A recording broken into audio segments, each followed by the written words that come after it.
Sí quisiera atender algo que ayer, la verdad, consideré yo fuera de toda proporción en una entrevista que tuviste ayer, en la cual la recomendación de algunas personas es que si los menores de edad tienen síntomas de COVID, los llevemos corriendo inmediatamente al hospital porque están en un riesgo altísimo de morir.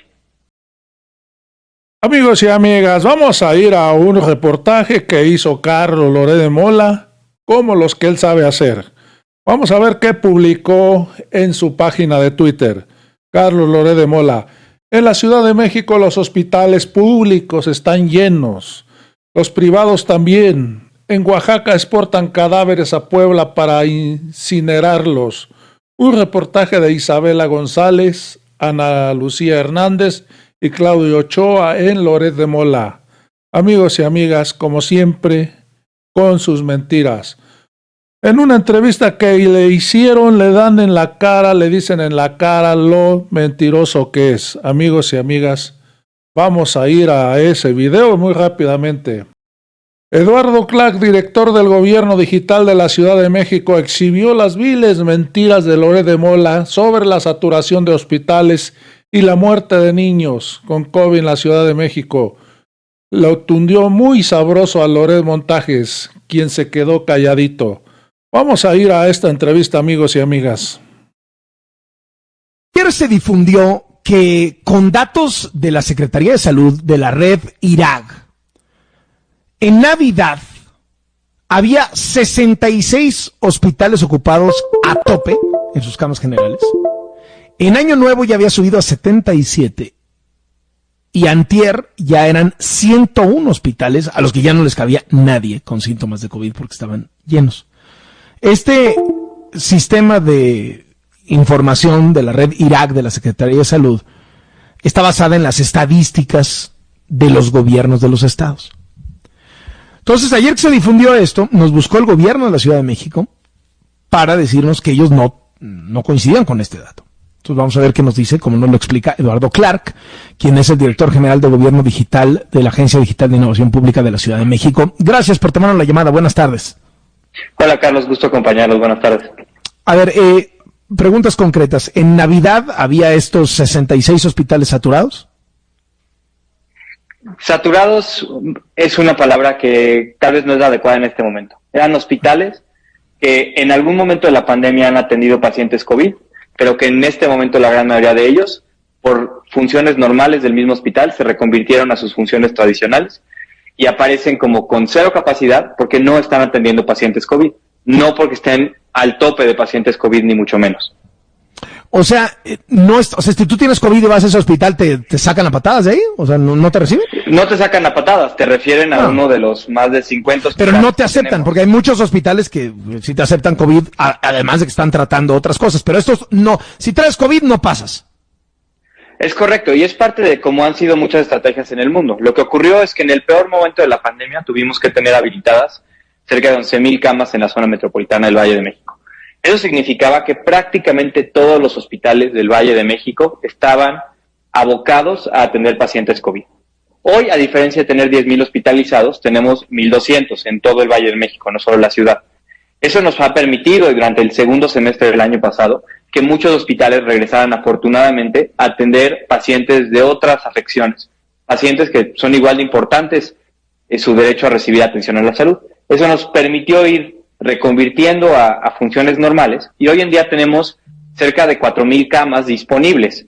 No significa que estén llenos los hospitales, lo que significa es hospitales como nutrición, que todo el mundo conocemos, pasaron de tener 250 camas COVID a tener 20, porque 230 camas las van a usar para pacientes de nutrición de otras afecciones. Pero tenemos amplia capacidad. Lo único que es distinto, a diferencia del año pasado, es que ahora está concentrada en menos hospitales con mayor capacidad que están abocados prácticamente en su totalidad a COVID. Uh-huh. ¿No tienen hospitales con capacidad COVID que ya no puedan recibir más gente? Tenemos hospitales que sí tienen una alta demanda y que no tienen, y que tienen ocupación cercana al 90-95%, que para efectos prácticos significa que es complejo entrar. El que me viene a la mente más naturalmente es, estamos hablando, no tengo el dato exacto depende de qué consideres un hospital COVID abocado, pero Pensando, por ejemplo, en el que todos conocemos, el que primero se llena en la primera, la segunda, la tercera y en este momento es el Instituto Nacional de Enfermedades Respiratorias, que tiene cerca de 200 camas COVID. Tiene ocupadas cerca de 170. Es complejo entonces que las personas entren. Pero tenemos hospitales, clínicas del IMSS, hospitales muy famosos como La Raza, el Centro Médico Nacional, el Hospital Juárez de México, el Centro Médico Nacional, que tienen capacidades de 150 a 200 camas cada uno de ellos. Es decir, hospitales de calidad, conocidos, hay muchos que tienen capacidad el día de hoy. ¿Cómo ha ido evolucionando esto? ¿Les preocupan este aumento dramático de los contagios que pueda ponerle presión, como lo han dicho las autoridades sanitarias internacionales, a los hospitales y generar un caos? Sí nos preocupa, pero en este momento no estamos en una circunstancia como el año pasado, donde verdaderamente estábamos preocupados día con día, reconvirtiendo camas casi de manera diaria, con el objetivo de tener más capacidad. Lo que estamos viendo es un incremento de casos que ya nos tiene arriba de lo máximo que hemos identificado en la ciudad previamente. Te pongo un ejemplo, en el programa de kioscos, haciendo el mismo número de pruebas hace un año, encontrábamos en el máximo 7,000 positivos al día. Ayer encontramos 10,400 positivos en este programa, y eso significa que ya estamos al cerca de 130, 140% de los positivos que llegamos a tener en el máximo del año pasado. La ocupación hospitalaria sigue estando, afortunadamente, en niveles relativamente bajos, cerca del 14% al 12%, entre el 12 y el 14% de lo que llegamos a tener el año pasado. Sigue subiendo estos días, es esperado, pero es un nivel de magnitud de las hospitalizaciones y el crecimiento muy distinto al del año pasado, que nos permite estar todavía con amplia capacidad y amplio tiempo para, en caso de que veamos que sigue subiendo, poder reconvertir de esas 4,000 camas a las... Llegar a esa pregunta, pero es muy relevante. Sí quisiera atender algo que ayer, la verdad, consideré yo fuera de toda proporción en una entrevista que tuviste ayer, en la cual la recomendación de algunas personas es que si los menores de edad tienen síntomas de COVID, los llevemos corriendo inmediatamente al hospital porque están en un riesgo altísimo de morir. Pocas declaraciones más irresponsables yo he oído durante esta pandemia. Ir al hospital, eso saturaría de manera dramática la capacidad de atención del gobierno en la Ciudad de México. Afortunadamente, no es que haya riesgo cero, pero los riesgos de los menores de edad al tener síntomas son relativamente menores.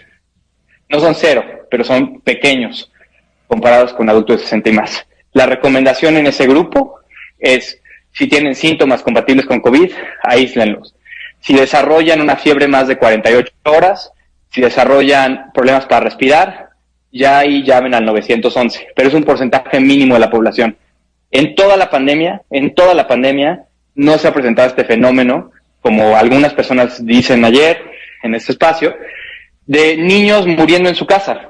Llevamos 6 meses sin ver una defunción en domicilio relacionada a COVID de un menor de edad, y en toda la pandemia, en 20 meses, tenemos 2 de niños menores a 14 años.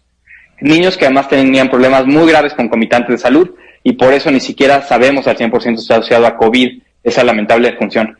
Hay que ser muy responsables de lo que declaramos. Estamos en un momento de altísimos contagios, es clarísimo, pero tenemos que también comunicar de manera oportuna el riesgo relativo de las personas y la situación en la que vivimos, en la que afortunadamente hay muchos contagios, pero gracias a la fortuna o lo que sea, no se han traducido en altas hospitalizaciones, principalmente por la vacuna. Y ahora sí, atendiendo la pregunta, de igual manera, la misma recomendación. Si ustedes quieren hacerse una prueba y tienen síntomas, ahí están los kioscos, hacemos 30,000 pruebas al día. Sin embargo, es tan alta la propagación del virus en nuestra ciudad que si tenemos síntomas, podemos ahorrarnos el viaje, porque lo más probable es que tengamos COVID.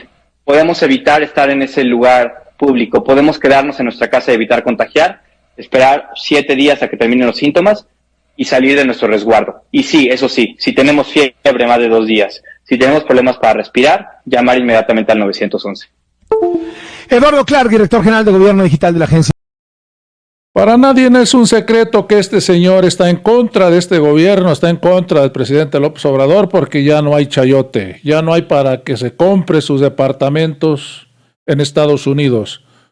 Hoy, amigos y amigas, otra vez vuelve a hacer un montaje, vuelve a mentir, vuelve a decir mentiras en contra de este gobierno. Lo bueno, amigos y amigas, que lo tundieron sabroso, lo dejaron calladito.